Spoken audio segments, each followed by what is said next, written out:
রাসূল সাল্লাল্লাহু আলাইহি সাল্লাম কেন টিকটিকি মারতে বলেছেন? নাউজুবিল্লাহ, রাসূল টিকটিকি মারতে বলেননি, এটা কোনো হাদিসও নাই। অনেক হাদিস আছে।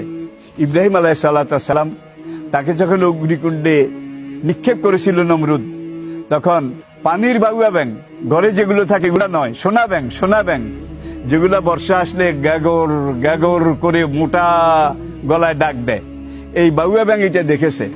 দেখে তাড়াতাড়ি পানিতে গিয়ে তার সঙ্গীদেরকে বলছে, তোমরা পেট ভরে পানি খাও, পাট ভরে পানি খাও।